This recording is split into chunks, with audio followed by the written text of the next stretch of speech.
Une des ségoulottes qui est oui moukar, qui est oui reconnue, c'est de lire la parashat Aman. Pourquoi je vous dis que c'est reconnu? Parce que c'est écrit dans le Shulchan Aruch. Tout ce qui est écrit dans le Shulchan Aruch, c'est Kodesh Kodashim.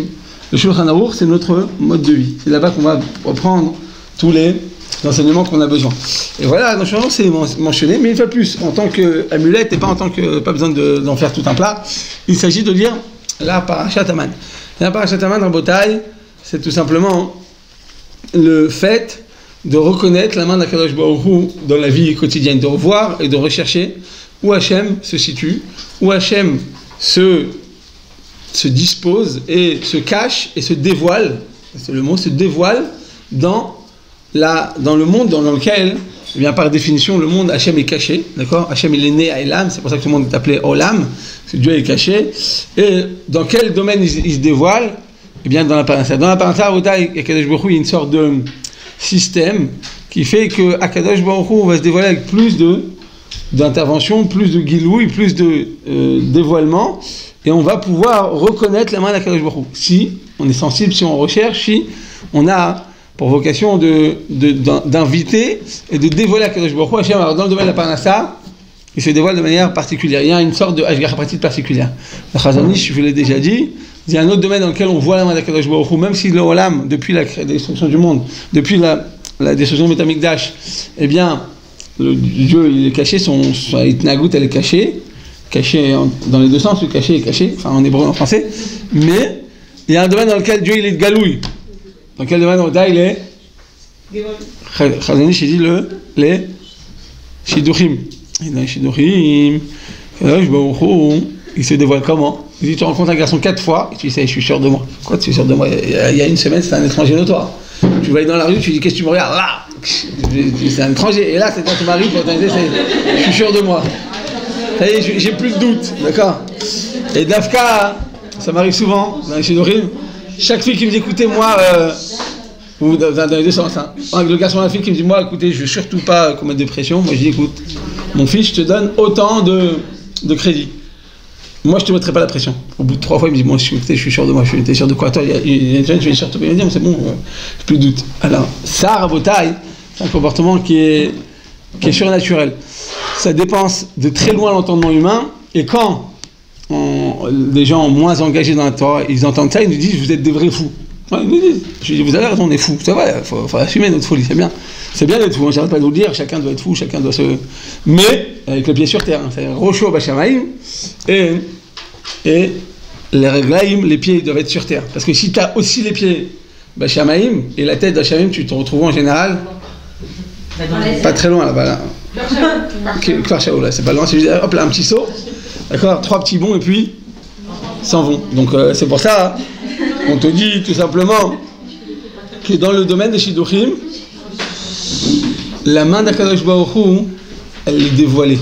Elle se dévoile avec beaucoup plus de gilouï. Une fois de plus, je l'ai dit ce matin, hein, le gilouï d'Akadosh Baruch Hu, le gilouï d'Hachem en Botaï, il est là quoi qu'il arrive. C'est-à-dire qu'Akadosh Baruch Hu, la présence d'Hachem, elle est là quoi qu'il arrive dans tous les cas. D'accord? Mais le dévoilement, ce qui nous est permis de percevoir et de concevoir, ce qu'on peut voir peut-être, c'est ça, dans le domaine des Shiduchim et de la Parnassa, dans certains autres domaines, alors là, on peut plus le voir avec plus de facilité. Je répète, Akadosh Baruch Hu, il est là quoi qu'il arrive, il a créé le monde, il est maintenant l'état Olam, il le dirige. Mais il y a des domaines dans lesquels la présence d'Akadosh Baruch Hu est plus glouya, c'est-à-dire que c'est nous le problème, c'est pas Hachem. Hachem, quoi qu'il arrive, il investit autant sa présence, elle est la même, au même pourcentage dans tous les domaines de notre vie, à chaque instant. Simplement, il y a des domaines dans lesquels tu vas plus pouvoir constater sa grandeur, sa force et sa puissance. Alors, dans la parashat Béchalar, donc on va lire la manne, d'accord? D'ailleurs, on raconte, il y avait le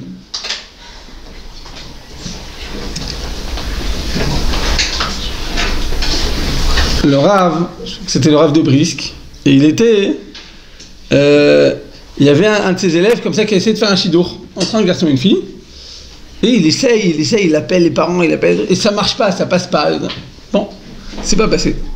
Le Rav, il rencontre le garçon, il rencontre la fille, il dit écoute, je vous propose un shidour.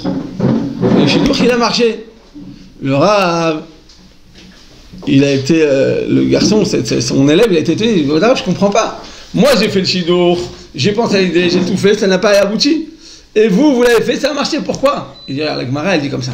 La Gemara, elle dit, caché zivugo chez la dame qui est c'est la créature de la parachat à Shavua. Donc effectivement, le mariage d'un homme, c'est aussi dur à Kadosh Baruch Hu que le créature. Bon, pourquoi? On en parle, vous le savez déjà, mais on en parle une fois. Mais la même Gemara dit autre chose. Caché parnasato mesonotav chez la dame, les mésonotes, la nourriture, la subsistance d'une personne qui est quoi? Qui est quoi? Qu'est-ce que c'est dit la Gemara là-bas? Comme quoi? Comment c'est difficile à Kadosh Baruch Hu de donner la parnasa? Qui est créateur souf aussi. Ah oui? Il y a deux choses qui sont cachées qui est créateur souf. C'est-à-dire quoi? C'est que ça dépend de nous. Comme nous, on a ces conséquences, elles dépendent de notre émouna, de notre ishtalout et de notre tzidkout. Donc c'est pour ça que c'est dur à Hachem. Parce qu'Hachem, il peut tout faire. Simplement, quand on est parti on était dans la mer Rouge, et que Hachem, il a voulu nous sauver des Égyptiens, qu'est-ce qu'ils ont dit les anges? Ils ont dit, attends, pourquoi tu voulais tuer ceux-là? Ils ont le même niveau. Pourquoi tu veux les tuer eux plus que l'autre? Parce que c'est des enfants. C'est une injustice. Alors qu'est-ce qu'il a dû faire, Kadosh Baruch Hu? Effectivement, il a été coincé. C'est pour ça que c'était dur aux yeux d'Hachem.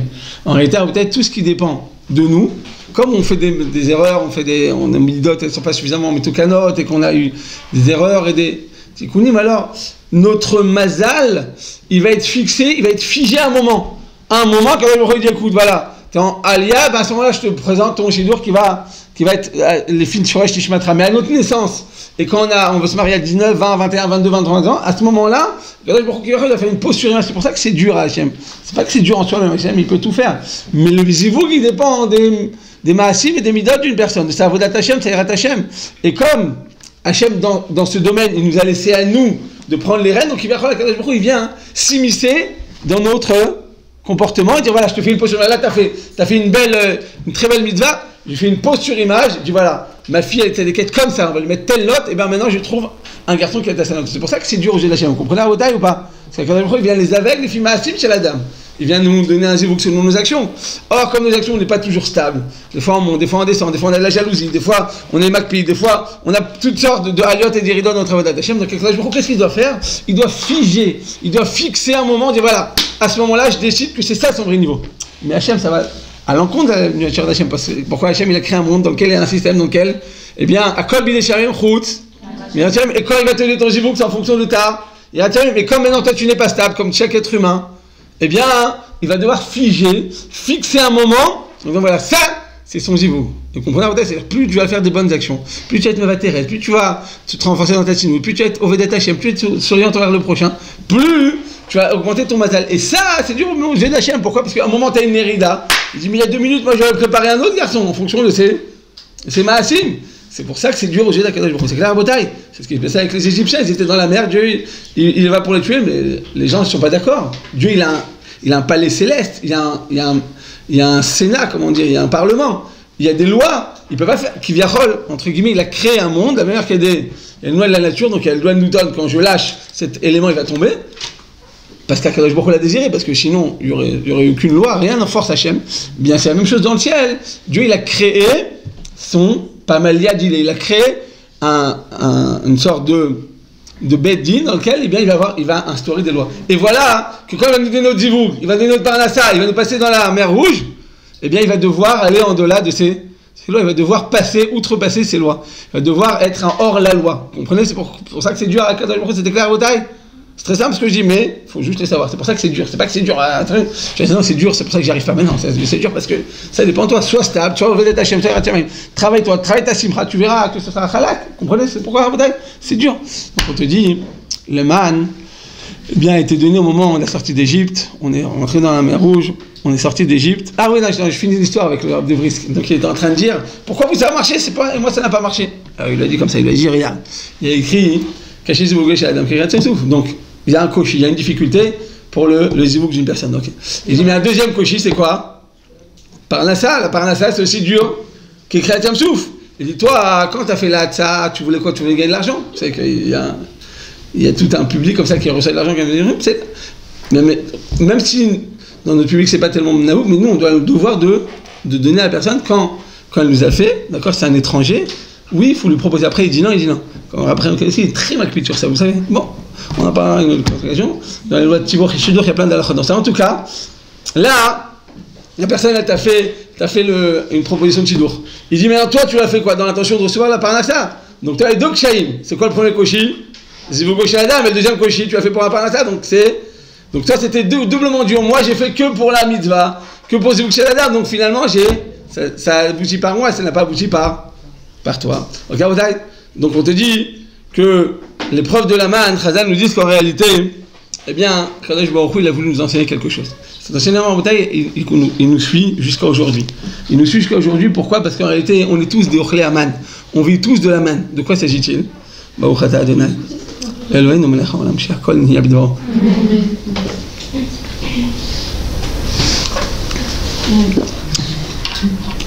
Lorsque la manne est tombée, dans un paracha, pendant 40 ans, eh bien, Moshe va demander à Aaron de prendre une homer. C'est quoi une homer? Un homer, c'est une mesure de cette manne, et de le mettre l'ifnei Hashem. C'est quoi l'ifnei Hashem? Devant un Kadosh Baruch Hu.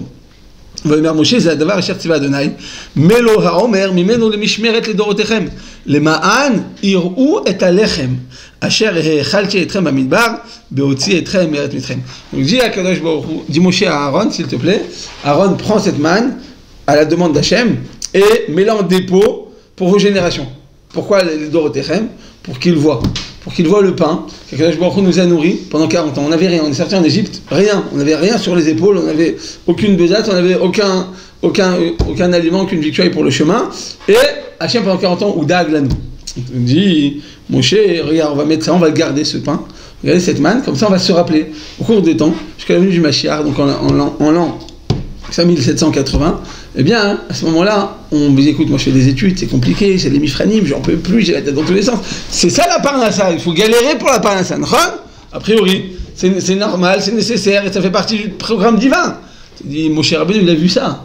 Il y a 3500 ans, il a vu, écoute, ma fille, t'en fais pas, c'est dur pour toi, mais sache que avant tes difficultés dans ton mifran, sache que moi, Kadosh Baruch Hu, j'ai pensé à tout et quoi, je te demande de préserver cette manne, de la garder. Et alors, à Botaï, eh bien, nous dit Rashi sur place, qu'est-ce qu'ils ont fait avec cette manne? Ils l'ont mis dans une sorte de bocal. Et à l'époque de Yirmiyahu, à l'époque de Jérémie, lorsque Jérémie demandait au peuple, pourquoi vous n'étudiez pas la Torah? Pourquoi tu viens pas encore? J'ai des mifranim, tu comprends, et c'est pas difficile, et c'est compliqué, et j'ai des shidurim, mais tout ça, en fait, Zivug et Parnassa, ça dépend d'Akadosh Baruch Hu. Donc quand tu plantes Akadosh Baruch Hu, finalement, tu ne fais pas du bien. Vous comprenez, dans ces deux domaines, Adraba, c'est plus tu vas t'investir pour Hachem, en l'occurrence dans la Torah, plus tu vas t'assurer d'un meilleur mazal et d'une meilleure parnassa. Et donc il te dit, quand il est venu pour leur reprocher, pourquoi vous étudiez pas la Torah? Il disait, mais si on s'occupe de la Torah, alors comment on va manger? Il faut aller au travail, il faut aller dans les champs, il faut récolter, il faut semencer, il faut labourer, il y a tellement de travail, on peut pas. Qu'est-ce qu'il faisait à ce moment-là, hein?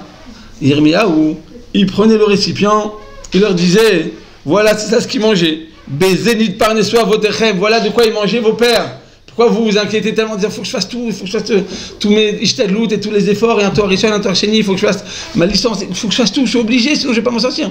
Et alors il dit, écoute, mon fils qui a donné à manger à nos pères, c'est Kadosh Baruch Hu. Kadosh Baruch Hu akol yachol, n'est-ce pas? Donc Bézénit parnessoa, de ça ils se sont nourris. Arbe shluchim yesh olamakom la'achin mazon niriam. Kadosh Baruch Hu, il a énormément d'émissaires, d'envoyés pour pouvoir bien donner à manger à ceux qui le craignent. En d'autres termes, à Botaï, notre parnassa, nous dit Yirmiyahu, ça dépend de notre tirat Hashem, ça dépend pas de nos efforts, ça dépend pas de notre ishtalut, ça dépend uniquement d'une seule chose, de notre tirat Shamaim. Akadosh Baruch Hu, arbe shluchim lamakom, à qui va envoyer avec tous ces shluchim, il va nous donner à manger, l'irav à ceux qui le craignent. C'est-à-dire qu'à Botaï, Akadosh Baruch Hu nous dit, écoute mon fils, ne t'inquiète pas, je suis là. Le problème c'est qu'on s'inquiète. Donc quand on s'inquiète, on met un écran entre nous Hashem. Donc Hashem, tu veux t'inquiéter mon fils, tu te débrouilles tout seul, débrouille-toi. Tu peux réussir, hein. Les mecs qui ont super bien réussi, Bill Gates a super bien réussi sans Kadosh Baruch Hu. Mais ce qu'il attend, on ne sait pas. Tu peux t'en sortir, mais quand on veut inviter à Kadosh Baruch Hu, Kadosh Baruch Hu dit, écoute mon fils, moi ta parnassa, elle sera fonction de ta déaga. Plus tu t'angoisseras, plus tu te feras du souci, plus tu mettras kivyachol, tu t'éloigneras de la hashgacha pratit. C'est pour ça, à Botaï, eh bien, que le pasuk nous dit, quand la manne est tombée, alors, il a dit quoi? Il a dit, eh bien, le peuple sortira chaque jour pour récupérer la manne et pour voir, qu'ils puissent prouver s'ils vont selon mes lois ou pas. En d'autres termes, c'est la manne, c'est la preuve de la Emouna. Pourquoi? Parce que Rabbi Shimon Bar Yochai, il dit quoi? Le Mechilta, le Midrash sur ce pasuk nous dit, au nom de Rabbi Shimon Bar Yochai, Lo nitna Torah l'idrosh et la l'ochle aman. À qui elle a été donnée la Torah, Botaï? La Torah a été donnée pour qu'on puisse l'étudier et la commenter. À qui ça a été donné cette Torah? À ceux qui mangent la manne. C'est-à-dire quoi? C'est-à-dire que tout celui qui s'assoit, qui s'investit pour l'étude de la Torah, sans savoir d'où il va manger, Kadosh Baruch Hu dit, mais écoute, si tu l'as fait, sache que moi, Kadosh Baruch Hu, nous dit le Midrash, ou Me'echan haya lovesh umchaseh, il dit, comme ceux qui sont sortis d'Égypte, ils ne se sont pas posé de questions, ils sont partis sans se soucier de quoi que ce soit. L'Erter Acharai Bamidbar, Kadosh Baruch Hu, jusqu'à aujourd'hui, se rappelle de notre Messirut Nefesh, l'Erter Acharai Bamidbar, Be'eret Lozroa. Donc, Kadosh Baruch Hu, il dit quoi? Zacharti la chesed, je me rappelle de ta jeunesse, quand tu étais vaillante, quand tu es parti. Vous savez que quand un couple se marie, ils n'ont Dieu que l'un pour l'autre. Au bout de 5 ans, tu dis ça va, ouais, tranquille, ça va me prendre la tête, et bon, ça va. Au bout de 10 ans, ah ouais, j'en peux plus, là, je suis fatigué. Au bout de 15 ans, il y en a que Dieu préserve, il y en a qui se emnishrakim avec le Zman. Je me dis, écoute, mon fils, ma fille, je me rappelle de toi, quand on s'est marié, quand on s'est découvert, et qu'on est venu sous la choupa que représente Shavuot, quand je vous ai donné la Torah. Ben, je me rappelle que l'Erter Acharai Zacharti la chesed nourrir. Je me rappelle le chesed que tu as fait à mon égard. Tu n'avais Dieu que pour moi, Dieu. Et tu ne penses qu'à moi, tu ne t'es pas posé de questions, tu t'es jeté dans mes bras, et moi j'étais là, bien pour te donner tout ce que tu avais besoin. Mais quand, au fil des temps, on oublie Kadosh Baruch Hu, eh bien, ce Ochle Aman, il vient pour nous rappeler, regarde, moi Hachem, je peux tout faire. Si tu me fais confiance, je serai là pour l'idhog, l'idsorkecha, pour te donner et pour assumer tous tes besoins. La Gemara nous raconte à ce sujet, la Gemara donc Ketubot, un exemple concret de ce pauvre qui est venu dans la maison de Rava. Et il lui a dit, Rav, bonjour, voilà. Il dit, oui, que veux-tu? Il dit, j'ai faim. Il dit, top, t'as faim, je te donne à manger. Les Rabbanim, ils sont, entre autres, ils sont responsables de l'Echat la Tzedaka. Ils reçoivent la Tzedaka des donateurs et ils donnent à ceux qui en ont besoin. Donc il dit, très bien, viens mon fils, viens manger. Il dit, qu'est-ce que tu veux que je te donne? J'ai du pain, j'ai du beurre, j'ai de la margarine, j'ai du miel. Il dit, je veux rien de tout ça. Il dit, moi je crois que je mange ça, je suis pas un clochard. Il dit, qu'est-ce que tu veux alors? Il dit, j'ai l'habitude de manger, tu sais quoi? Du poulet farci et du vieux vin. Il va voir Rava, il dit, écoute, c'est ce que j'ai l'habitude de manger, tu veux me donner ou pas? Rava, il dit, dis-moi, t'as pas peur d'être trop une charge pour le public? Si tous les jours c'est tes repas, ça risque d'être lourd à porter. Il a voulu le raisonner. Il dit, écoute, t'es pas raisonnable, excuse-moi. On fait pas des choses comme ça. On peut pas être un étel pour le tibour. On peut pas être un poids pour un public. Là, tu viens, tu exiges la tzedaka. C'est moi, effectivement, qui est le responsable de les chalek et de distribuer cette tzedaka de manière shava. Mais là, tu exagères. Là, tu as mis la barre trop haut. Je peux pas faire ça. Alors, toi, qu'est-ce qu'il a répondu? Ce pauvre, hein, c'est un pauvre, un mendiant. Il répond au Rav. Il dit, dis-moi quoi, Rav, tu crois que je suis en train de manger? Tu me dis au nom du public que ça va être trop lourd, ils ne pourront pas m'assumer. Mais est-ce que tu crois que je mange de vous ce que vous me donnez? Vous, Vodarav et le public qui vous ont donné cet argent, et je ne mange pas de vous, moi. Moi, je n'ai pas du tout besoin de votre nourriture. Et alors, pourquoi tu es venu chez moi? Il dit, moi, je viens pour espérer ce que Kadosh Baruch Hu, il doit me donner. Moi, je reçois directement de ce qu'Hachem doit me... Les tzavot liet abracha. Il est écrit dans le pasuk, Enechol elecha esaberu, ve'ata noten lahem et ochlam beito. Les yeux de tout le monde, de tout un chacun, sont rivés vers Kadosh Baruch Hu, ils espèrent en Hachem. Et quoi? Et toi, Hachem, tu leur donnes leur nourriture, quoi? Beito, on aurait dû dire pourquoi et ochlam beito? Vous comprenez qu'il y a un problème dans le pasuk au niveau du vocabulaire. En réalité, il n'y a pas écrit beitam en leur temps, il y a écrit en son temps. C'est quoi en son temps à Botaï? Nous dit la Gemara pour nous enseigner que quoi? Que Dieu, il donne à chacun ses besoins au moment voulu. Ce qu'il a besoin précisément et au moment précis où il en a réellement besoin. C'est-à-dire que Kadosh Baruch Hu, il ne va pas donner à chacun la même chose. On n'est pas des communistes. Hachem, il donnera à chacun ce qu'il a besoin en fonction de ses véritables besoins. Chez moi, c'est vrai que cet homme-là était un indigent. C'est vrai que c'était un mendiant. Mais il dit, moi, ce que j'ai besoin, c'est ça. C'est pas du pinouk, c'est pas du luxe, c'est ce que j'ai besoin pour les tkayem. C'est comme ça que je mange. Je ne peux pas manger mon cas, je suis désolé. Je connais que c'est un ancien riche. La Gemara d'ailleurs nous dit qu'il y a une notion de Ani Ben Tovim. C'est quoi Ani Ben Tovim?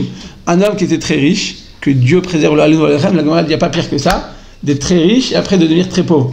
Il dit c'est beaucoup pire qu'un homme qui n'a jamais été riche. Pourquoi? Parce que tu as goûté au kavod, tu as goûté à l'argent, tu as goûté à la facilité, tu as goûté au luxe, et tout d'un coup on t'enlève ça.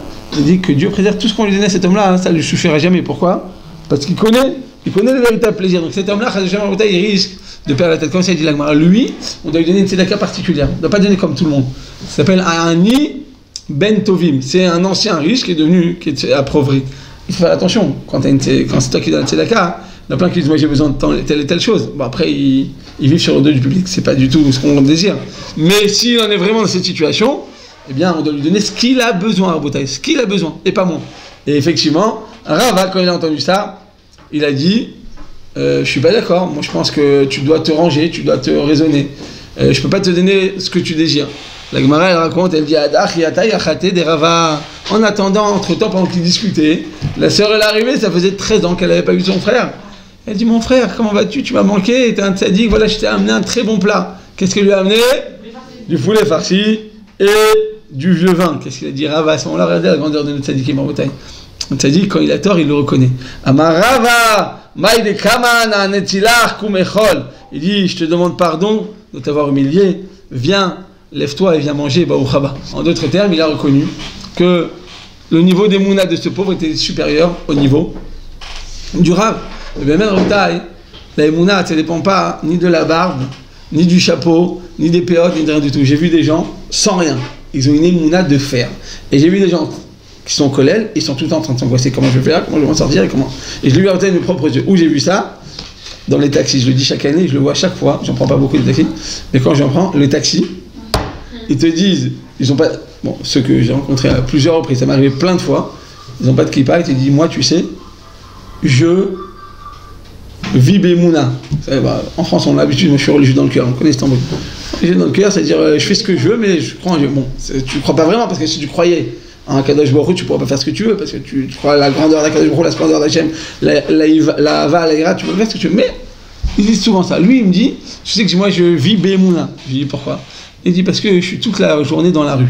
Toute la journée, j'attends qu'un client me lève la main, m'appelle. Je suis toute la journée dans l'attente, dans l'espérance que Akadosh Baruch Hu m'envoie ma parnassa. Toute la journée, du matin au soir et du soir au matin. Toute la journée, je parle à Akadosh Baruch Hu en chemin. J'ai pas de kippa. Il me dit, j'ai pas de kippa, je suis pas religieux, je mets pas mes tefilines. Il me dit, mais je vis avec Akadosh Baruch Hu avec une connexion directe. Rien ne nous sépare tous les deux. Il dit, et je me rends compte, comme ça, plusieurs fois ils m'ont dit cette expression, il m'a dit, quand je veux faire des efforts supérieurs, supplémentaires, pour avoir une parnassa en Israël, c'est le seul pays dans lequel le taxi, tu roules dans la rue, un mec qui klaxonne, qu'est-ce qu'il fait? Il te demande est-ce que tu veux venir? En fait, tu veux te faire payer. Ils essayent, ils font des shtadlout en plus.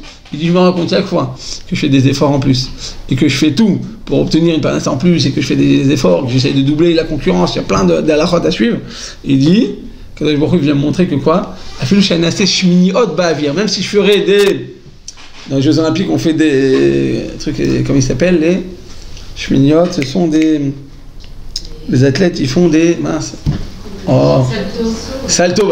Il dit même si je faisais des saltos arrière et avant pour obtenir ce que je désire, il m'a dit je ne recevrai que ce qu'Akadosh Baruch Hu a désiré et m'a décrété. Il le vit au quotidien. Il le vit au quotidien que je ne recevrai finalement que ce qu'Akadosh Baruch Hu a désiré, ni plus ni moins. C'est juste une question d'émouna. Ce qui nous laisse dans le rang, c'est d'avoir la émouna, de se rendre compte que c'est Akadosh Baruch Hu chez Uzan, c'est la seule chose qu'on peut se rendre compte. Et des fois, on ne se rend pas compte tout de suite, mais avec les épreuves de la vie, avec l'expérience, avec l'âge, on prend connaissance, on prend conscience. Quand on est jeune, on pense qu'on va changer le monde. Alors, on arrive à un certain âge, bon, elle va que je change mes proches. Au bout d'un certain âge, on dit bon, que je me change moi-même, ça suffira. C'est-à-dire que l'expérience de la vie fait qu'on voit des choses et on prend en plus de recul aux événements de la vie. Eh bien, ces nagmonites, ils me disent moi, je suis parfaitement conscient que ce que je dois recevoir, je le recevrai quoi qu'il arrive, quels que soient mes efforts, quel que soit ma shtadlout, je le recevrai quoi qu'il arrive. Et ça, c'est des gens sans kippa. Et la Gemara le dit clairement. La Gemara dit, il y a toutes sortes de corps de métier. La Gemara, donc, tout le monde dit, le Olam Yelamed Adam, la Gemara dans Kiddushin, le Olam Yelamed Adam et Beno, Umanut Nikia. Tu dois enseigner à tes enfants un travail propre. La Gemara dit, c'est quoi un travail propre? Il dit, par exemple, travailler dans les diamants. Il dit pourquoi? C'est pour ça que plein de juifs sont diamantaires. Il dit pourquoi? Parce qu'il y en a d'autres qui ont une parnassa mais ils travaillent salement. Ils disent, qu'est-ce qu'ils font?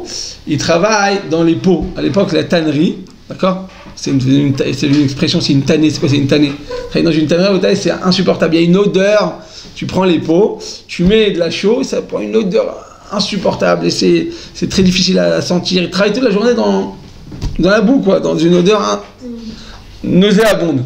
Il dit, ça c'est une umanout sale. L'olam yalmel adam beno umanout nekia. Tu dois enseigner à tes enfants un travail propre. Un travail propre, c'est quoi? C'est tout simplement dans lequel tu vas pas te salir, tu vas faire moindre effort et gagner le plus d'argent possible. On est des juifs, nous, de toute façon. On travaille parce que c'est magnifique de travailler, c'est une très grande visa, tu penses c'est important pour l'État, pour la société. Ça, on laisse ça chez nos amis, mais c'est pas du tout notre manière de chose. On fait la ch'tadout parce qu'il faut la faire et on n'a pas besoin de faire plus d'efforts que nécessaire. Ce que tu fais, fais-le bien, mais pas plus que nécessaire. Et après, dans quoi tu vas investir toute ta tête, tout ton cœur, tout ton entrain, dans les Shamaïm, dans le Chesed, dans la Hava, dans la Ira, dans la Simcha, dans ton prochain instant, ça tu dois investir toute ta personne. Au travail, sois une bonne employée, sois sérieuse, sois à leur fin qui nous Hachem, mais ne va pas travailler en tant que zèle pour dire voilà, je fais plus pour avoir la parole. Parce que de toute façon, tout ce que je vais recevoir, ça a déjà été décrété. À ta naissance, déjà, à ta naissance, ça a déjà été décrété. Le Mazal, quand tu arrives à Mazal, lui, c'est faire Torah chez Baechal. Donc faire plus d'efforts que nécessaire, ça sert strictement à rien. À une seule chose, ça sert. Oubliez qu'Akadosh Baruch Hu, il est là, et c'est lui qui nous donne tout ce qu'on a besoin. Et voilà que, eh bien, la Gemara nous dit qu'il y a toutes sortes donc, de corps de métier. La Gemara, elle fait part des sapanim. C'est quoi les sapanim? Ce sont des marins. La Gemara dit des marins, hein, ils vivent loin de leur femme pendant 6 mois. C'est pas des gens très tzadikim, d'accord? Il y a beaucoup dans Rishaim, et pourtant la Gemara les appelle des chassidim. Je dis pourquoi c'est des chassidim? Il dit parce qu'ils partent pour donc, plusieurs mois. Mais à côté de ça, hein, leur bateau se trouve en plein cœur de la mer. À l'époque, imaginez-vous, encore il y a 100 ans, encore 150 ans, il n'y avait aucun moyen hein, de communiquer, 100 ans même pas, de communiquer avec la terre. Donc quand tu pars en mer, on sait quand tu pars, on ne sait pas quand tu reviens. Il y en a plein qui partaient, c'était one way, ils partaient sans revenir. C'est-à-dire que c'était une situation dans laquelle ils savaient qu'ils devaient partir, ils ne savaient pas s'ils devaient revenir. C'est-à-dire que toute la journée, ils étaient dans l'espérance, ils étaient dans la foi, avec frère là, Kadosh Baruch Hu, et ils vivaient finalement, eh bien, en contact direct avec Kadosh Baruch Hu. Parce que finalement, quand tu es dans une situation qui est dangereuse, ou qui suscite un danger, mais tu dis, écoute, là, il n'y a personne d'autre qu'Hachem. En od milado. C'est-à-dire que eux, par la force de leur travail, de leur profession, eh bien, ils se rendent compte de la splendeur, de la grandeur et de toute puissance d'Akadosh Baruch Hu, ils vont renforcer leur émouna grâce à ce travail. Donc la Gemara nous dit bien que d'un côté, ils ne sont pas des tzadikim, la Gemara dit chaque fois, un homme ne peut pas partir loin de sa maison, il n'a pas le droit. D'accord? Tu n'as pas le droit de partir plus de quelques semaines. Un homme et une femme, ils doivent toujours être ensemble. C'est très déconseillé. Les voyages comme ça, rester très longtemps en route, c'est l'arrêt pendant 1 mois, 2 mois, 3 mois, c'est pas. La Torah ne recommande pas du tout ce genre de choses. Mais, dans ce cas-là, même si c'est marin, c'est pas des grands tzadikim, mais à côté de ça, ce sont des chassidim. La Gemara l'appelle chassidim. Pourquoi? Parce que l'ibam, ne c'est la Shem. Leur cœur, il est totalement livré au moins d'Akadosh Baruch Hu. C'est-à-dire qu'ils sachent que leur vie, ils sont conscients que leur vie ne dépend que d'Akadosh Baruch Hu. Et ils le vivent chez eux, c'est pas la théorie. Nous, ce qu'on parle en fait, c'est la théorie. Quand tu es à la Shiva, quand tu es au séminaire, quand tu en parles, c'est la théorie. J'y crois, j'y adhère et je conçois totalement ce concept. Mais quand c'est dans l'application, là, c'est une autre paire de manches. Là, c'est la vraie Emouna. La Emouna, elle va se quantifier en fonction de l'épreuve sur le terrain. C'est sur le terrain qu'on va pouvoir savoir combien de Emouna tu as. Quand c'est dans la théorie, ben ouais, ça vaut le coup. Là, ce qu'on dit, moins on fait, plus on reçoit. Bon, ça vaut le coup. On a tous envie de faire ça finalement. On est tous des juifs. Mais on te dit non, moins on fait, si tu renforces et tu mets toutes tes forces dans la Emouna et dans ta Avodat Hashem, alors effectivement, tu seras récompensé de recevoir un grand salaire. Mais c'est pas en étant partisan du Mandrefa. Et ça, le Chazon Ish lui dit. Il y a des gens, ils sont paresseux de nature. Il y a des gens, c'est pas des battants. Ils disent, tu sais quoi, moi je fais rien, je vais m'entraîner dans la Kadosh Baruch Hu. La question c'est pourquoi tu fais rien? Parce que tu penses que tu réussiras pas, ou parce que tu veux te mettre en train dans la Kadosh Baruch Hu? C'est pas du tout la même chose. Il dit il faut faire attention que notre Emouna provienne d'un véritable Avodat Hashem, pas par dépit, pas en disant de toute façon je n'y arriverai pas, de toute façon je suis nul, de toute façon truc, donc bon, Hashem il fera ce qu'il veut. Non, ça Hashem il veut pas. Des gens qui sont médiocres, Hashem il en veut pas. Il veut que tu renforces ta Emouna et que tu te rends compte de la grandeur de la Kadosh Baruch Hu. Quoi, Kol Yachol. Et même si c'est toi qui fais les efforts apparents, c'est seulement Kadosh Baruch Hu où tu savais et birkatecha, c'est lui qui t'investit, c'est lui qui t'offre et qui te donne, eh bien, cette beracha. Eh bien, Rabotai, Chazal nous dit qu'en réalité, tout est une question d'émouna. Et il faut renforcer notre émouna au quotidien. D'accord? Et la émouna, Rabotai, comment on peut la renforcer? Eh bien, tout simplement en essayant de changer notre perception de la vie. On est dans un monde dans lequel, eh bien, tout semble naturel. Tu travailles bien, tu as une bonne parnassa. Tu as un bon diplôme, tu as un Torah Rishon, un truc, en je sais pas quoi, biotechnologie. Tu as nécessairement, tu vas avoir un bon Torah Shini, tu vas avoir une bonne parnassa, tu vas être tranquille dans ta vie. Eh bien, Bota et tout ça, ce sont des effets optiques. On est dans un monde dans lequel tout est illusion. Il est écrit dans les Sfarim de Chassidut que même le Yitzhara, c'est une illusion. Pourquoi les gens, ils sont tout le temps en train de rechercher de l'argent? Parce qu'ils disent, quand j'aurai de l'argent, je serai un homme tranquille, je serai un homme heureux, je serai un homme comblé, donc à ce moment-là, je pourrai profiter de la vie. C'est exactement l'inverse qui se passe. Les gens qui ont plein d'argent, ils sont toujours dans l'angoisse. Est-ce que je vais garder? Est-ce qu'on va pas avoir de convoitise? Est-ce qu'il va pas avoir de jalousie? Est-ce que les gens ne vont pas me faire un coup dans l'eau pour faire... Ils sont tout le temps en angoisse. Donc finalement, tout ce qu'on recherche toute notre vie, c'est une illusion. On pense qu'en atteignant une telle ta'ava, en atteignant un tel montant dans ton compte en banque, tu vas pouvoir quoi, Rabotai? Tu vas pouvoir, eh bien, jouir de la sérénité. En réalité, tout ça, c'est illusoire, parce qu'en réalité, c'est que des illusions.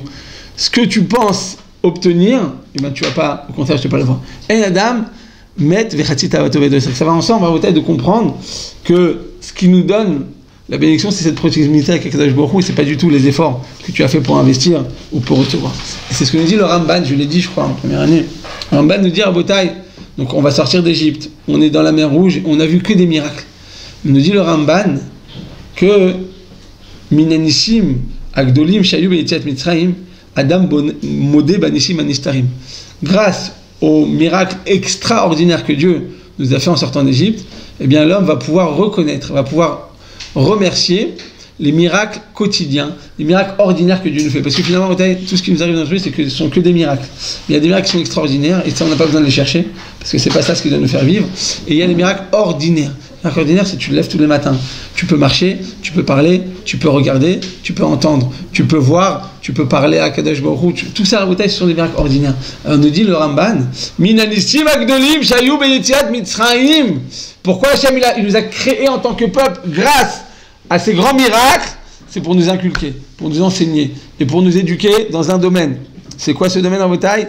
C'est la émouna. De se rendre compte que Akadosh Baruch Hu, il désire que nous le remercions même pour les miracles qui sont quotidiens. Min Hanishim Agdolim Shayu Mitzrayim Adam Modé Banishim Anistarim. L'homme, il va reconnaître et remercier Hachem pour les miracles qui sont quotidiens.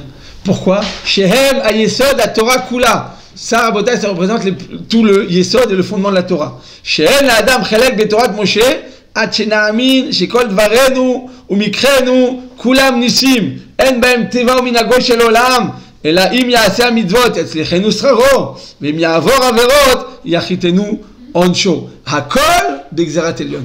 Rabotai, ce message du Ramban, si on l'a entendu plusieurs fois cette semaine, c'est un Yesod qui doit nous accompagner toute notre vie. Toute notre vie, on doit vivre avec ça.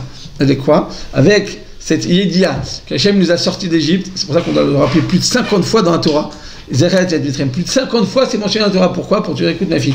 Je t'ai fait des miracles extraordinaires, mais c'est passé. C'est l'histoire. Je m'en fiche de l'histoire. Ça, on met ça dans les archives historiques et on l'oublie. Moi, j'ai voulu t'enseigner quelque chose, ma fille. C'est quoi? C'est Adam, Modé, Banishim, Anistarim. L'homme, il a le devoir de remercier Akadosh Baruch Hu pour les miracles quotidiens. Finalement, tout ce qui se passe dans notre vie, ce sont des miracles. Shehem, Yesod la Torah Kula. C'est le but de le fondement de la Torah. Shehem la Adam Chelek Betorat Moshe. L'homme n'a pas de Chelek dans la Torah de Moshe. Jusqu'à quoi? Jusqu'à qu'il n'amine Shekol Dvarinu Mikorenu Umikrinu Kulam Nisim. Tout ce qui nous arrive dans notre vie, tout ce qui nous arrive du matin au soir, et même quand on dort et qu'on se réveille le matin, 24 heures sur 24, ce sont tous Kol Dvarenu Umikrenu, même le hasard, Kulam Nisim. Tout ce qui nous arrive au c'est juste une suite de Nisim, de miracles, et tout est extraordinaire. C'est-à-dire que finalement, Rabotai, il n'y a rien de normal, il n'y a rien de naturel, il n'y a plus aucune normalité. Et c'est ça, Rabotai, le Yesod de la Emouna. C'est pour ça, Rabotai, qu'on dit en réalité, eh bien, Kadosh Baruch Hu Mechadesh Betou Bechol Yom Tamid, Kadosh Baruch Hu, il recrée, il renouvelle la création tous les jours, et tout est une question de Nissim et de Niflot. Tout est Nissim, mais ce sont des Nissim qui sont cachés. Et donc on te dit, Rabbi Hanania ben Dossa, lorsque on lui a dit, sa fille lui a dit, papa, j'ai pas d'argent, on n'a plus d'argent à la maison, je peux même plus allumer le bougie de Shabbat. Il a dit, ma fille, prends le vinaigre et allume-le. Elle a dit, papa, ça marchera pas. Il dit, écoute, ma fille, celui, Miché Amar, la Shemen Shidlak, le Mar Lachomat Shidlak. C'est même pas un miracle pour lui, c'est naturel. Kadosh Baruch Hu, il a créé un système naturel dans lequel il y a des lois, et dans ces lois, eh bien, il y a la même manière que Kadosh Baruch Hu, ou Mitgalé, Bach ou Kim, la loi Kadosh Baruch Hu se dévoile dans les lois de la nature, mais il peut aussi se dévoiler dans les lois qui sont surnaturelles. Donc finalement, allume cette bougie, elle a réussi à l'allumer à Rabotai. Elle l'a allumée de cette manière, elle s'est rendue compte qu'il n'y a pas de mikri. Il y a un shum mikri baolam. La Gemara nous raconte sur Rabbi Hanina ben Dossa, on lui a dit qu'il y avait un animal qui était mortel, et chaque fois qu'on s'approchait là-bas, on mourait. Et qu'est-ce qu'il a fait Rabbi Hanina ben Dossa? Il a mis son pied là-bas sur sa trappe, et il a été mordu par l'animal, et c'est lui qui est mort. Il a dit, il est parti au Beth Midrash, il l'a mis sur ses épaules, il a dit, En achet memit. Il a dit, En aharod memit, cet animal s'appelle le harod, et là achet memit. Ce qui fait tuer à Rabotai une personne, c'est pas l'animal. Ce qui tue une personne, c'est pas l'animal. Ce qui te donne la parnassa, c'est pas tes bons diplômes. C'est pas parce que t'es pas en raison de l'argent qui te dit, ma fille, je vais t'installer, t'en fais pas, t'as rien à craindre. Non, Rabotai. Tout ça, c'est du sheker. La seule chose qui existe, c'est quoi, Rabotai? Akol, Begzerat Elion, tout est décidé par Kadosh Baruch Hu. Tout est décidé. C'est-à-dire que je peux changer les choses, mais en lui de m'attaquer à la raison immédiate, je me tourne directement à la source. La source, elle est divine, c'est pour ça que tout doit venir du ciel. Et donc, c'est ce qu'il a fait. Il a pris sur ses épaules le harod, il a dit En achet memit. Ce qui, En harod memit et l'achet memit.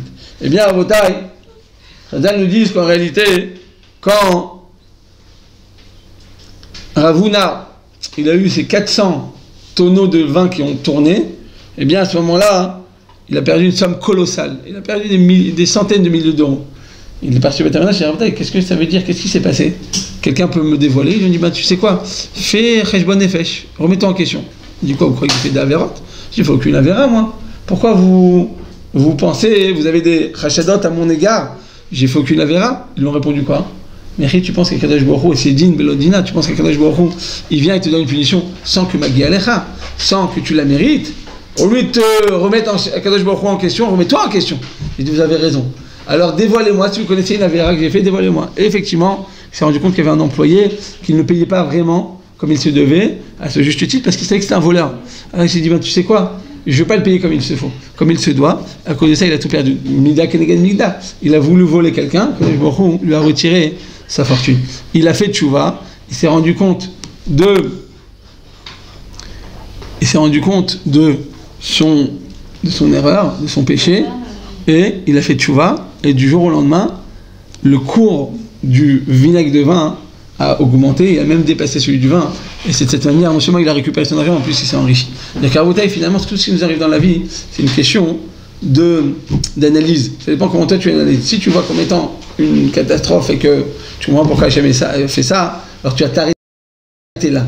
Mais si tu considères l'épreuve comme étant un tremplin pour te rapprocher d'Akadosh Baruch Hu, de cette manière, je dois juste analyser les choses avec juste vision, et bien de cette manière, tu vas pouvoir t'approcher d'Hachem. Non seulement ça va pas te faire tomber cette épreuve, mais en plus ça va te permettre d'être un tremplin pour t'approcher d'Akadosh Baruch Hu, pour avoir une proximité plus grande avec Hachem. C'est ça, Rabotai, la Emouna. La Emouna, c'est de voir Akadosh Baruch Hu à chaque pas de ma vie. À chaque épreuve, à chaque moment, je dévoile et je vois et je vis avec cette Emouna. La Gemara, là, dans Shabbat, page 119, nous raconte que Rabbi Yossi, il est arrivé en Chutz La'aretz, dans une ville qui s'appelle Loudkia.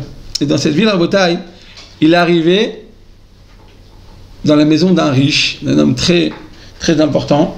Et il a vu que cet homme-là, on lui a amené à manger, il était donc assis dans le salon. Et il y a 16 serviteurs qui sont venus avec une table. Mais cette table, c'était une plaque d'or. C'était un lingot d'or, mais d'une grandeur, d'une surface suffisante pour qu'il y ait 16 serviteurs très musclés qui puissent la porter. Et sur ce gouche de Zahav, sur cette plaque d'or, donc c'était énorme, parce que vous savez que l'or en soi-même, c'est un matériau qui est mou, qui est souple. Donc là, pour qu'il puisse tenir, c'était une quantité astronomique. Il portait 16 hommes, portaient cette table. Et il a mis toute la nourriture, la meilleure, la plus exquise, dans des plats aussi en or. Il dit, mais attends, d'où tu as tellement d'argent? C'est pas possible, là, tu le jettes comme ça. C'est une table en or massif. Et il faut 16 personnes pour pouvoir la porter. C'est des centaines et des milliers de kilos, d'accord, de zahav, juste comme ça en tant que table. Alors, il dit, comment tu t'es tellement enrichi? Il a dit, regarde, moi, à la base, j'étais un charcutier. Un charcutier. Et à l'époque de la Gemara, le charcutier, dans sa charcuterie, dans sa boucherie, il y avait la shrita, on faisait la shrita. Parce que comme ils n'avaient pas de frigidaire à l'époque, qu'est-ce qu'ils faisaient? Ils faisaient la shrita sur place. Et si la bête, elle est cachère, il la vend. Si elle n'est pas cachère, il la jette. Et ils s'en débarrassent, ils en prennent une nouvelle. C'est-à-dire que finalement, il fallait faire la shrita sur place et vendre la viande immédiatement, sans attendre quoi que ce soit. Top. Il dit, qu'est-ce que je faisais? Quand il y avait une très belle bête, en général, un homme d'affaires, quelqu'un qui tient un magasin, quand il a une très belle bête, mais il peut la vendre plus cher, parce que la meilleure qualité, c'est une viande plus tendre, c'est une viande qui coûte beaucoup plus cher, de meilleure qualité, qui répond à tous les critères de cache-route. Et il dit normalement, un magasin normal, il prend cette viande, il la vend beaucoup plus cher. Moi, qu'est-ce que je faisais? Dès que j'avais la plus belle viande, donc ça veut dire que c'est un hasard, on est d'accord, tu prends une bête, tu sais pas si elle va être cachère, pas cachère, tu sais pas comment ça se passe à l'intérieur, d'accord, il y a plein de doutes. Chaque fois qu'on arrive à une viande parfaitement cachère, qui répond à tous les critères et qui en plus elle est très tendre, il faut en passer des bêtes. Il dit, moi, dès que j'ai trouvé la plus belle bête, qu'est-ce que je faisais? Je dis, ok, celle-là, je la garde pour Shabbat, je la garde pour moi, pour Shabbat, et on passe à la deuxième bête, et je vendrai la deuxième. Et à Botaï, dès qu'il a trouvé une plus belle, il la gardait, et il vendait la précédente. C'est-à-dire que finalement, toute la semaine, en Botaï, il vivait pour le Shabbat. Il vivait pour le Shabbat. Alors, la Gemara nous dit, celui qui mechabedet à Shabbat, eh bien, le Shabbat, l'honneur, Mida kenegen Mida, tu dépenses de l'argent pour Shabbat, tu ne fais pas de compte, de calcul pour Shabbat, Kadosh Baruch Hu te le rendra. C'est-à-dire que le source de la bracha, c'est le Shabbat. Donc finalement, au taille de ces histoires, on apprend que ce qu'Akadosh Baruch Hu, il attend de nous quand il nous envoie une situation, une épreuve ou une récompense, ou quels que soient les événements de notre vie, il te dit, sache que En Baem Teva. Il n'y a pas de Teva au Minago Shel Olam, il n'y a pas. Tout est extraordinaire, tout est un miracle. Mais il faut juste changer ta manière et d'analyser et de voir les événements de notre vie. Et pour finir, à Botaï, la Gemara nous raconte une histoire qu'on connaît tous, Rabbi Yochanan ben Zakkai. Rabbi Yochanan ben Zakkai, il marchait lors de la destruction du Beth Amikdash dans les rues de Yerushalayim. Il marchait dans les rues. Et voilà qu'il a vu une femme, une jeune fille, qui était en train de rechercher des graines de blé à l'intérieur des excréments des animaux. Et elle recherchait comme ça quelques graines pour pouvoir, eh bien, la mixer, pour pouvoir faire de la moudre et pour pouvoir faire du pain. C'est-à-dire que la sécheresse et la famine a tellement frappé à ce moment-là à Israël, ça faisait des années et des années que les Romains faisaient le siège autour de Jérusalem, il n'y avait plus rien à manger, plus rien à se mettre sous la dent. Les gens ils mouraient comme ça, comme en Chine. Comme des mouches, ils tombaient, ils mouraient comme ça l'un sur l'autre. Et c'était terrible. À ce moment-là, cette femme à Botaï, qu'est-ce qu'elle a fait? Elle a recherché ces graines, donc dans cette boue, elle recherchait des graines de blé qui n'étaient pas encore consommées, et voilà, qu'elle était en train de prendre. À ce moment-là, Rabbi Yochanan ben Zakkai, il marchait, accompagné de ses élèves, il était sur son âne, elle lui dit, elle l'a vu, elle sait, la Gemara nous dit, Tatfa Beseharotea, elle s'est couverte de ses cheveux, elle a une très belle chevelure très longue, elle s'est recouverte de ses cheveux, elle a dit, Rabbi, Parneseni, s'il te plaît, Godarav, donne-moi à manger. Il dit, pourquoi? Il dit, parce que si tu ne me donnes pas à manger, je vais mourir, je suis sur le point de mourir. Alors, il dit, dis-moi ma fille, ok, je vais te donner à manger. Mais qui est ton père? D'où viens-tu? De quelle famille viens-tu? Très souvent une fille, regarde, sa marque, c'est quoi sa marque? C'est sa famille. Un garçon, même s'il n'a pas d'une bonne famille, c'est un Ben Torah, c'est un Yerushalayim, s'il étudie la Torah, c'est en Ved Hashem, alors il peut acquérir des qualités personnelles grâce à la Torah, grâce à ses rabbanim, grâce à son Torah. Une fille, très souvent, elle ne fait que refléter ce qu'elle a, ce qu'elle a reçu dans sa maison. Il lui dit, dis-moi ma fille, qui est ton père? De quelle famille viens-tu? Elle lui a dit, je suis la famille de Nagdimon Ben Gurion. Nagdimon Ben Gurion, c'était un des 3 hommes les plus riches, immensément riches de Yerushalayim. Quand il y a eu le siège avec les Romains, eh bien, ils avaient pour Tornit de guerre de faire 3 ans de siège. Ils se sont dit, au bout de 3 ans, on va les on va les rendre affamés, et ils vont se rendre, on vient gagner la guerre. Ok. Mais voilà, qu'à ce moment-là, il y a 3 riches qui sont arrivés, ils ont dit, écoute, c'est quoi le problème? Ils vont nous faire un siège de 3 ans, nous, on est tellement riches qu'on peut donner à manger à Jérusalem, à tous les habitants de Jérusalem pendant 18 ans. C'était des sommités, c'était des gens d'une fortune colossale, ils faisaient partie des hommes les plus riches du monde. Ils étaient 3 à Jérusalem. Nagdimon de Ganon, il en faisait partie. Il aurait pu tout seul donner à manger à Jérusalem pendant des années, des années. Et à ce moment-là, les Romains, ils auraient baissé les bras, on n'aurait pas perdu la guerre, le Beth Amikdash n'aurait pas été détruit. Il y a eu des birionim, il y a des gens qui voulaient tellement faire la guerre, qui étaient un peu des voyous dans l'Am Israël, ils sont venus, ils ont brûlé tous les hangars de toute cette nourriture, et donc ils ont forcé Am Israël finalement à sortir en guerre, mais ils étaient tellement épuisés de famine qu'ils ont perdu la guerre, et c'est comme ça que le Beth Amikdash a été détruit. Voilà, on faisait partir à bataille.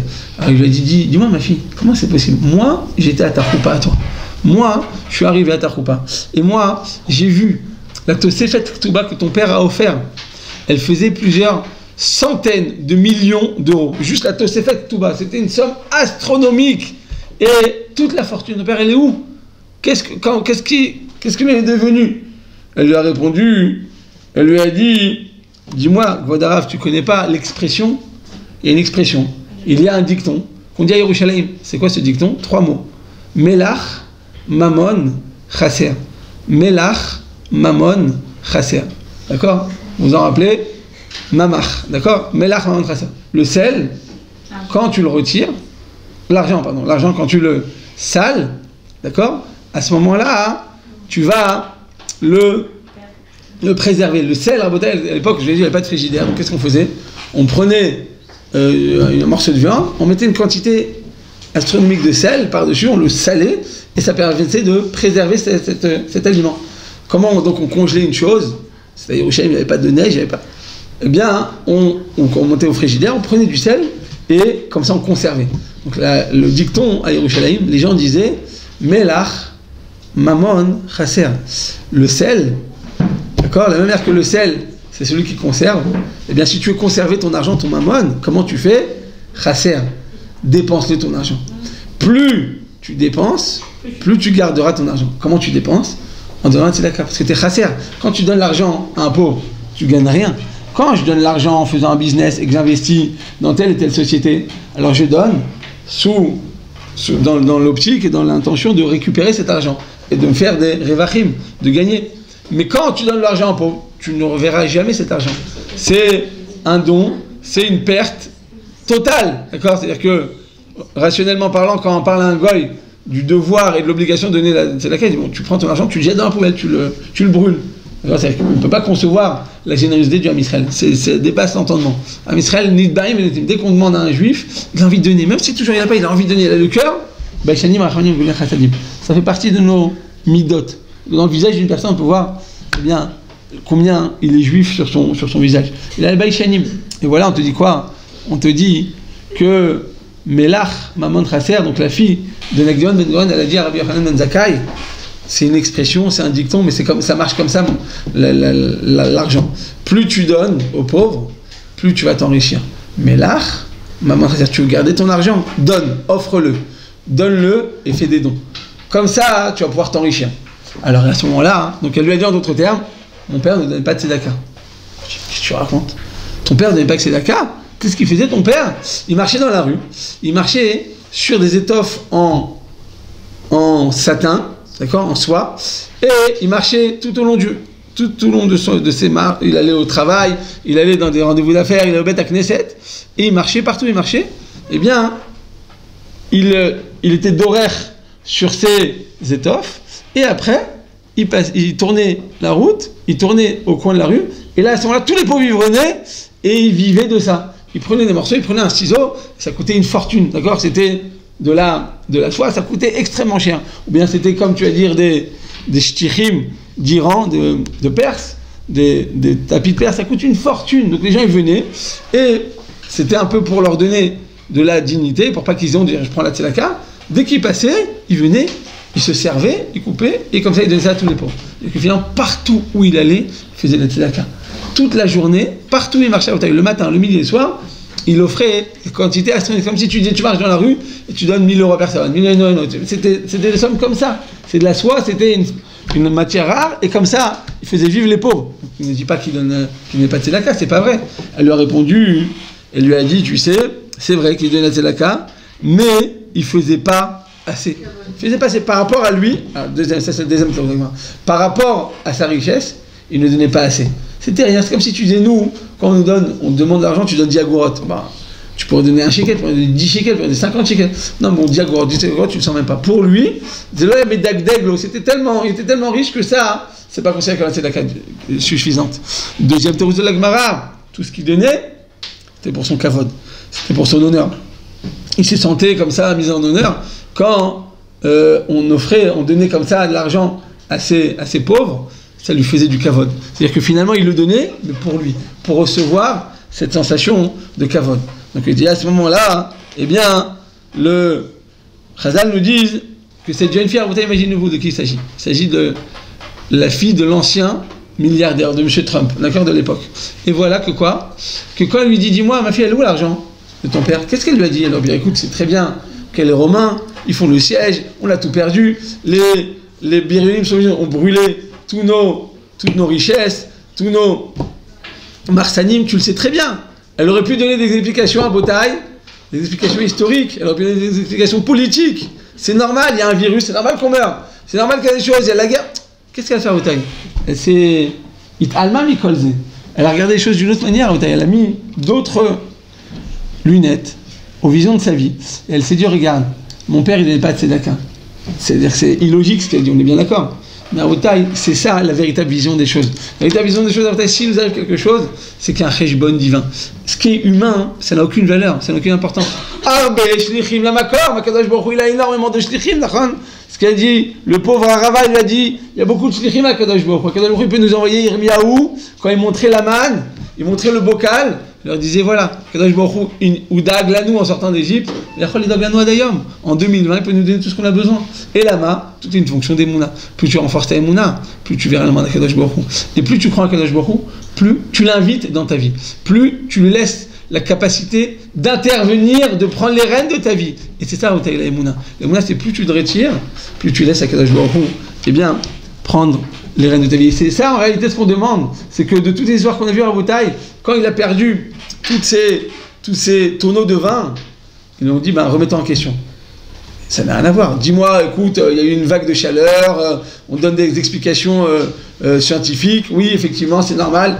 Il y a eu un virus. Rien du tout. Il dit, oui, effectivement, est-ce que vous savez, pourquoi je peux me remettre en question? Quand le Harod, il a tué, il a dit, moi, il va pas me tuer parce que moi, j'ai pas de traite. C'est-à-dire que on met tout à Botaï en fonction, on met du divin. Au lieu de mettre des fonctions naturelles et des fonctions physiques ou scientifiques ou médicales, on enlève ces fonctions et on met la fonction divine. C'est-à-dire, plus tu mets du divin dans ta vie, plus tu vas voir la main d'Akadosh Baruch Hu qui va s'instaurer et qui va tout simplement prendre le dessus. Je vais finir à Botaï. La Gemara dans Gittin, elle te dit Imra'a Adam. La Gemara dans Gittin, page 7. Écoutez bien cette Gemara en détail. Imra'a Adam chez Mezonotav et Tzum Samim. Si un homme voit que ses mésonotes, c'est pas assez. Ça va pas. C'est pas suffisant. Qu'est-ce qu'il doit faire? C'est une Gemara fourchette dans Botaï. Ya'ase Mehem Tzedaka. Tu sais quoi, si tu vois que tu galères dans la vie, c'est ce que tu dois faire, ma fille? Donne la Tzedaka. C'est illogique, oui ou non? Il y a un problème, là, on parle à des juifs, on parle à des gens intelligents, on n'est pas des Africains, on sait même pas lire. Am Israël, c'est le Am du Sefer à Botaï. Am du Sefer, on réfléchit toute la journée. Les gens les plus illustres, les plus grands cerveaux du Am Israël, du monde, c'est des juifs. Quand on n'utilise pas la Chorma pour la Torah, ils ont utilisé des crapules. C'est-à-dire, malheureusement, tu peux devenir très, très, très fort, ou dans le bien ou dans le mal. Mais là, on parle à des gens intelligents, tu dis quoi? C'est une chose qui est illogique. J'allais dire, c'est ridicule. Mais personne écoute, ma fille, tu n'as pas d'argent, tu sais ce que tu dois faire? Imra'a, si Mezonotav Metzum Samim, tu vois que les mésonotes c'est compliqué, c'est galère, là par ça, c'est ce que tu dois faire. Donne la tzedaka. Ça n'a rien. On part à Botaï une fois de plus. Quand on lit cette Gemara, on dit, mais qu'est-ce qu'il nous veut? Kadosh Baruch Hu. C'est-à-dire, en réalité, à Botaï, eh bien, Chazal nous disent que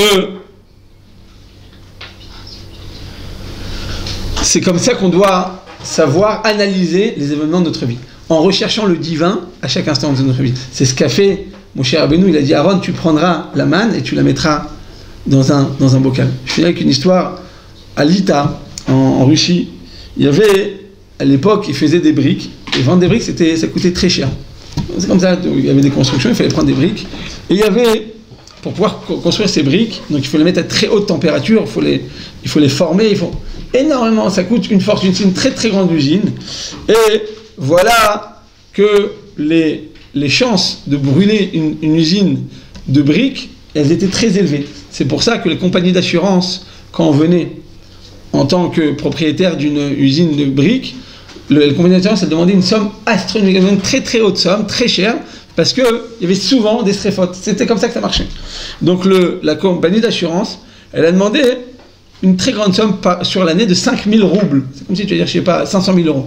C'est énorme, tu ne gagnes pas suffisamment pour pouvoir donner 500 000 euros à la compagnie d'assurance. C'est-à-dire que tout ce que je gagne, je dois devoir payer. Donc ça ne vaut pas le coup pour moi d'avoir une sorte de ce genre d'usine. Alors, il dit par contre, il y a une autre assurance qui n'est pas de tout risque, mais que tu paieras donc que 3 000 roubles. D'accord, c'est aussi une somme importante, mais tu seras couvert qu'aux 2 tiers, pas à 100%. Alors, il ne savait pas quoi faire. Il dit, écoute, est-ce que j'investis 5 000 euros et je me couvre totalement, bien 3 000 euros, il ne savait pas quoi faire. Ce propriétaire de l'usine est parti voir le Chafetz Chaim. Il est parti voir le Chafetz Chaim, il dit, voilà le problème, c'est que les rabbanim, même dans l'argent, ils sont très forts. C'est-à-dire qu'ils arrivent à faire des calculs, à trouver. La Torah, c'est dans tous les domaines de la vie. Même dans la Refoua, on raconte le Hadanish, il avait dit au médecin comment lui devait faire l'opération de l'encéphale, comment le couper, à quel endroit ouvert. Incroyable. Le médecin, il dit, c'est pas possible, comment tu connais ça? Tout est dans la Torah, Motaï. Et voilà, qu'il est parti voir le Chafetz Chaim. Il dit, écoute, non, tu devrais faire 5 000 euros, 5 000 roubles, c'est ça la vraie assurance que tu as besoin. Celle de 3 000 roubles, elle ne te couvre pas assez, et s'il y a quelque incident qu'il soit, tu vas perdre la majorité de ta fortune. Donc il dit, regarde ce que je te propose. Il dit, regarde, tu devrais faire normalement l'assurance de 5 000 roubles. Alors là, ce que je te propose, j'ai une yeshiva avec des bachor yeshivot. C'est 5 000 roubles, au lieu de le donner à la compagnie d'assurance, tu me les donnes à moi. Et moi, pendant toute l'année, on va étudier pour toi. C'est-à-dire que tu vas pouvoir aller à Arzik, déterminer Bachor Yeshivot grâce à toi, grâce à cet argent. Mais moi, je m'engage qu'en contrepartie, tu ne perdras pas. Tu ne perdras pas. Donc on a l'Aftara au taille donc la compagnie d'assurance, c'est plus un homme d'affaires à Wall Street, c'est Chafetz Chaim avec sa casquette, Tzadik Yesod Olam, et lui, il s'engage, il dit voilà, je m'engage à ce qu'il ne se passe rien, tu ne seras pas perdant. Et si tu perds, là je te rembourse tout. Ok, à Wotai, donc il prend un grand sicou, il a le Chafetz Chaim. Et je te rembourse tout ce que tu as perdu. Ça vaut le coup ou pas? Elle dit, bien sûr, au lieu de perdre l'argent des 5 000 roubles et de jamais le revoir cet argent, là j'ai l'olam là-bas pour l'éternité, mais en plus de ça, tu t'engages à me couvrir. Donc si j'ai une perte, tout ce que tu perdras, je te le compléterai. Top, très bien, il a fait ça. 1 an, 2 ans, 3 ans, d'accord? Eh bien, maître à vos tailles, il ne se passait rien. Et voilà que, donc chaque année, il allait avec 5 000 roubles et il payait la somme qu'il s'était engagé au Chafetz Chaim. Et voilà à vos tailles que l'année où le Chafetz Chaim il est mort, eh bien, qu'est-ce qu'il a fait, cet homme-là? Il est parti voir la compagnie d'assurance, il dit bon, je fais la compagnie d'assurance à 5 000 roubles. Qu'est-ce qui s'est passé cette année-là à Rabotai? Cette année-là, tout à coup, il y a eu un incendie et il a tout perdu. En fait, il a gagné parce que cette année, au lieu de 5 000 roubles, il a beaucoup. C'est-à-dire tout ce qu'il a perdu, finalement, il a récupéré. C'est-à-dire que Rabotai, ce qui se passe dans la vie, il n'y a rien de stam. Il n'y a pas de hasard dans la vie, ça n'existe pas. Tout ce qui nous arrive, c'est une Zerat Elion. Et si on ne comprend pas Rabotai, si on ne comprend pas ça, En anu chalek betorat Moshe, Ad shena'amin shekol dvarenu mikrenu kulam nisim en bahem teva minago shel olam. On n'a pas de chalek dans la Torah Rabotai. Et ça, c'est le fondement de toute la Torah. Shem yesod la Torah kula. On doit se renforcer dans la Mouna, de pouvoir voir Hachem dans notre vie de tous les jours. De cette manière, Hachem yasser nous nisim beniflot. Amen, amen.